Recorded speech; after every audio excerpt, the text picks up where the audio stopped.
Hello everyone, welcome to Edutap. I am Tanushree. तो students, जैसा कि हम सब लोग जानते हैं कि नबार्ड ग्रेड ए की जो शॉर्ट नोटिफिकेशन है वो रिलीज हो चुकी है और इसी के साथ स्टूडेंट्स के अंदर एक काफ़ी एक्साइटमेंट है इस जॉब को लेकर के, इस एग्जाम को लेकर के। इसी एक्साइटमेंट के बीच में जो लोग इस एग्जाम को प्रिपेयर करना चाहते हैं उनके दिमाग में एक डाउट रहता है कि आखिरकार ये जो नबार्ड ग्रेड ए ऑफिसर है, इनकी जॉब प्रोफाइल क्या होती है, क्या काम ये करते हैं, कैसे इनके ट्रांसफर्स होते हैं, कहाँ पर इनकी पोस्टिंग्स होती हैं। ये सारी चीज़ें जो हैं ये एक स्टूडेंट के दिमाग में रहती हैं। तो स्टूडेंट्स, आज के इस पूरे वीडियो के अंदर हम नबार्ड ग्रेड ए ऑफिसर की जॉब प्रोफाइल को अच्छे से डिस्कस करेंगे। चाहे वो उनकी पोस्टिंग्स के बारे में बात हो, चाहे वो उनके ट्रांसफर्स के बारे में बात हो, हर एक चीज़ को यहाँ पर डिस्कस किया जाएगा। सो आगे बढ़ते हैं इसी सेशन की तरफ।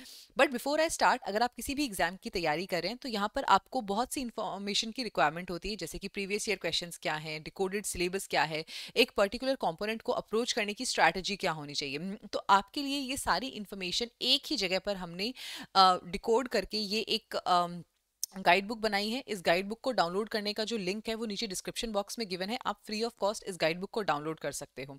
On that note, let us start our today's session. देखो स्टूडेंट, सबसे पहला क्वेश्चन जो स्टूडेंट्स के दिमाग में आता है वो ये आता है कि नबार्ड ग्रेड ए ऑफिसर्स का डे टू डे काम क्या रहता है, वो क्या काम करते हैं। But before I tell you this, first of all let me tell you कि नबार्ड क्या काम करता है। देखो, नबार्ड की अगर मैं फंक्शंस की बात करूं तो 3 ब्रॉड फंक्शंस हैं जिसमें नबार्ड काम करता है। That is refinance, supervision and development. ये 3 ही हमारे सबसे मेजर डिपार्टमेंट्स होते हैं और यही 3 हमारे मेजर फंक्शंस हैं नबार्ड के।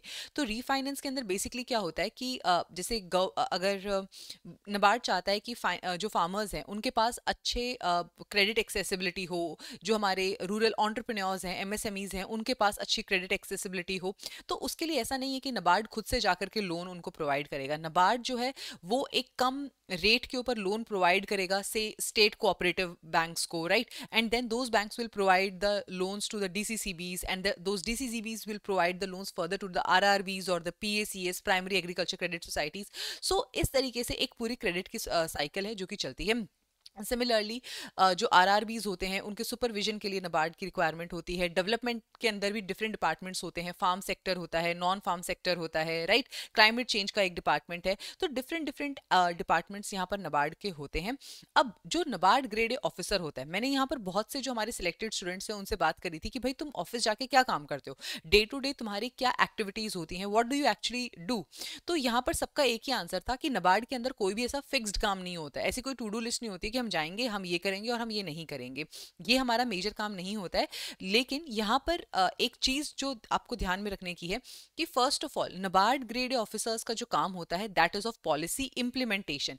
यहाँ पर जो भी हमारी हायर हायरार्की के अंदर जो ऑफिसर्स होते हैं या जो पोजीशंस होती हैं, जो मैनेजमेंट जो डिसीजंस लेता है, उनको इम्प्लीमेंट करने का जो काम होता है वो होता है नबार्ड ग्रेड ऑफिसर्स का। फॉर एग्जाम्पल, अगर किसी भी स्टेट गवर्नमेंट ने लोन के लिए अप्लाई किया है that this is the infrastructure project that we wanted to implement in this particular rural area and we want the funds to be provided by NABARD, now it is the grade officers that will prepare an appraisal report and see that whether this loan it is viable or not, whether we should give it or not, and what should be the rate of interest and everything. तो जो ये पूरी report बनाने का काम होता है, appraisal report, ये काम होगा नबार्ड ग्रेड ऑफिसर का, राइट?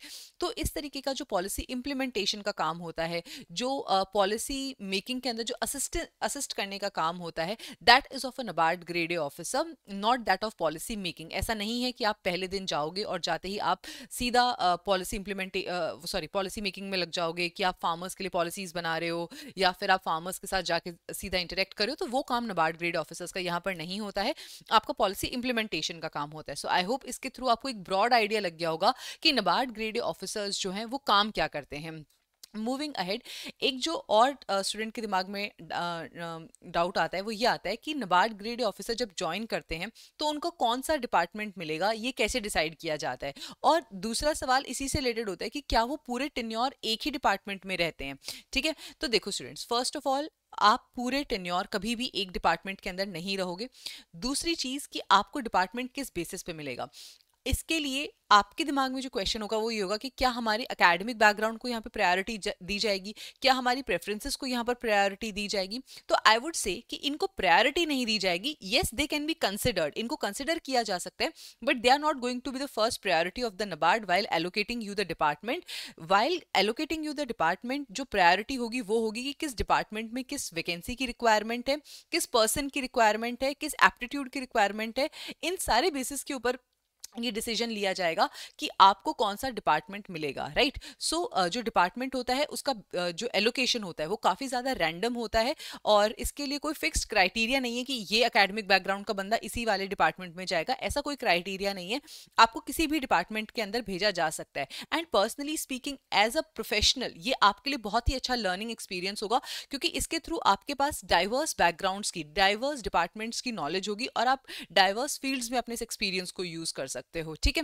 एंड फर्दर आपका जो भी डिपार्टमेंट होगा, आप पूरे टेन्योर या पूरे अपना जो भी आपका प्रोफेशनल लाइफ टाइम है उसके अंदर आप उसी एक डिपार्टमेंट में पोस्टेड नहीं रहोगे। There is a policy of internal rotation, और उसके अंदर आपके डिपार्टमेंट्स जो हैं वो हर थोड़े थोड़े टाइम बाद चेंज होते रहते हैं, right. So that was about कि आपको डिपार्टमेंट्स किस तरीके से एलोकेट किए जाएंगे, ठीक है। उसके बाद में एक और चीज यहाँ पर आती है कि नबार्ड की प्रमोशन पॉलिसी क्या होती है। Once you join the NABARD, किस तरीके से आपके प्रमोशंस होंगे, क्या ये प्रमोशन फिक्स्ड होते हैं कि इतने टाइम के बाद सबको प्रमोशन मिल ही जाएगा। तो यहाँ पे let me tell you one thing, सबसे पहली चीज जो यहाँ पर देखी जाएगी that is the time period for which you have served, कि आपने कितना टाइम पीरियड है जो यहाँ पे सर्व किया है। For example A to B जाने के लिए आपको मिनिमम 4 ईयर्स का एक्सपीरियंस चाहिए होता है। तो अगर आपके पास आपने 4 ईयर्स काम किया तो ही आप एलिजिबल होगे, फर्स्ट ऑफ ऑल। सेकेंडली, यहाँ पर जो प्रमोशंस होते हैं दे आर नॉट फिक्स्ड। ऐसा नहीं है कि आपको 4 साल हो गए तो आपका प्रमोशन ऑटोमेटिकली हो जाएगा, नो। इसके लिए भी अगेन 2 क्राइटेरियाज आते हैं। पहली बात तो वैकेंसीज होनी चाहिए, बी जो हमारा B ग्रेड है वहां पर वैकेंसीज होनी चाहिए। And thirdly, there is going to be an interview, right. So जो हमारे नबार्ड के अंदर प्रमोशंस होते हैं दे आर मेरिट बेस्ड। आपका इंटरव्यू होगा, आप उस इंटरव्यू को क्वालिफाई कर पाओगे, उसके बाद ही आप A to B में जा पाओगे, right. So this interview procedure, it is going to be always there, A to B, B to C।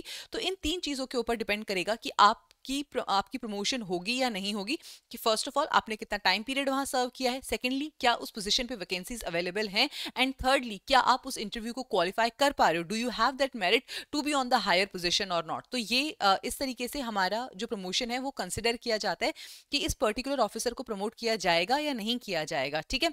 A to B, B to C, ये यही सेम साइकिल रहता है। बट C to D, जब आप एक हायर पोजीशन की तरफ जाते हो, बिकॉज D जो ग्रेड होता है that is of the higher management, जब आप C to D पे जाते हो तो वहां पे हमारा इंटरव्यू के साथ एक एग्जाम भी होता है, और उसी एग्जाम से पता चलेगा कि आप C to D आगे फर्दर प्रमोट होगे या नहीं होगे, right. So that is the promotion policy of NABARD. और ये प्रमोशन पॉलिसी पर्सनली स्पीकिंग मुझे बहुत पसंद है, क्योंकि इससे इंश्योर रहता है कि हमेशा एक मेरिट जो है वो ऑर्गेनाइजेशन के अंदर बनी रहे, राइट।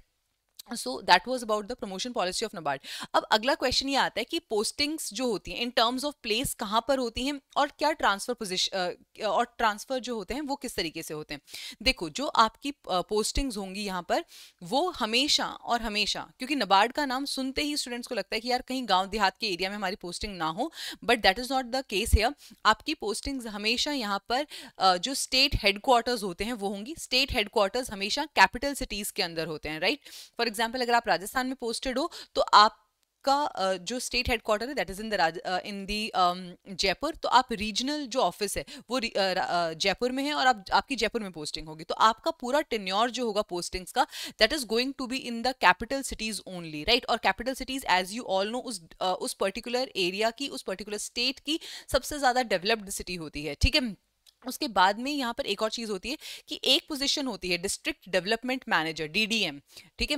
DDM की जो पोजीशन होती है उसके अंदर आपकी जो पोस्टिंग होती है वो डिस्ट्रिक्ट हेडक्वार्टर्स के अंदर होती है, बट अगेन वहां पर भी आपको रूरल एरियाज में नहीं रहना होता है, वहां पर भी जो आप पोस्टेड होगे वो आप केवल डिस्ट्रिक्ट हेडक्वार्टर्स में पोस्टेड होगे, right. So for example you you can be in Faridabad और you can be in Rohtak, right. So as a DDM you can be in different districts also, but ये डिस्ट्रिक्ट्स के अंदर भी आप डिस्ट्रिक्ट जो main city है वहीं पर होगे and not in the rural areas. तो ये तो पहली बात होगी कि आपकी पोस्टिंग्स कहाँ होंगी।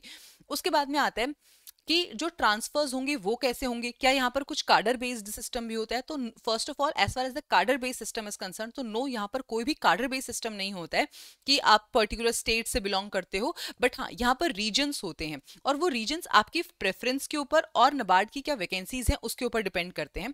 इनिशियल कुछ ईयर्स के लिए you will be posted to your preferred region, right, not necessarily your home state but your home region preferably, ठीक है। सो फॉर एग्जाम्पल, अगर जैसे मैं नॉर्थ इंडिया से बिलोंग करती हूँ तो मेरी पोस्टिंग हो सकता है कि नॉर्दर्न एरियाज के अंदर हो, ठीक है। But after a certain point of time, say around 7 or 8 years, they expect you to go out of your region, ठीक है। 1 या 2 पोजिशंस के बाद में आपको वहां पे रीजन जो है अपना चेंज करना पड़ेगा, नॉर्थ से आपको साउथ में या नॉर्थ से आपको वेस्ट में भी भेजा जाएगा। ये इसलिए किया जाता है so that a particular officer has an wholesome idea of NABARD and wholesome idea of how NABARD is working in different regions of the country, and which professionally speaking is very important for any organization, right? तो इसलिए आपके जो transverse होंगे वो all over India कहीं पर भी हो सकते हैं।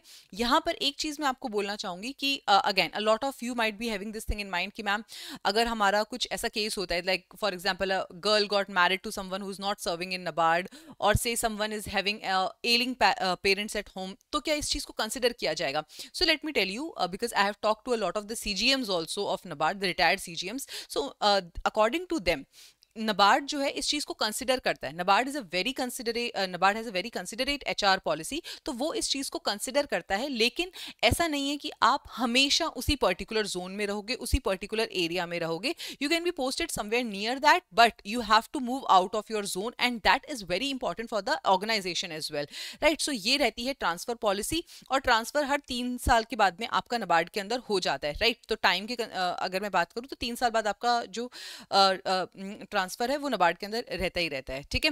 सो that was about the transfer policy also. So students, with this we have discussed most of the things regarding the NABARD's job profile, की काम क्या रहता है, डिपार्टमेंट्स क्या रहते हैं, प्रमोशन कैसे होती है, ट्रांसफर कैसे होती है, ये सारी चीजें हमने डिस्कस कर ली हैं। आई होप आपको इससे बहुत सारे क्वेश्चन जो है आपके वो एड्रेस हो गए होंगे।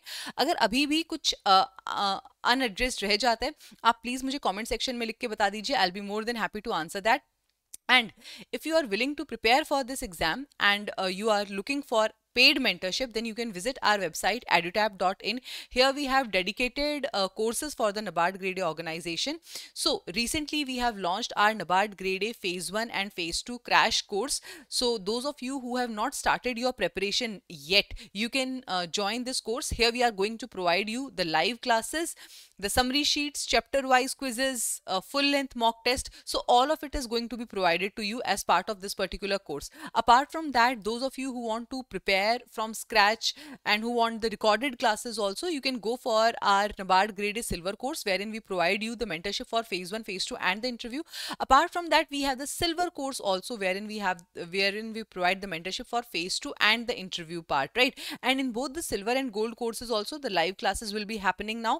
And for those of you who are preparing through self-study, we have a phase 1 and phase 2 test series. So these are the deliverables that we are offering currently on our website for the NABARD Grade A organization. If you are interested, you can visit it. On that note, I'm ending this session here. Thank you so much, and I wish you all the very best.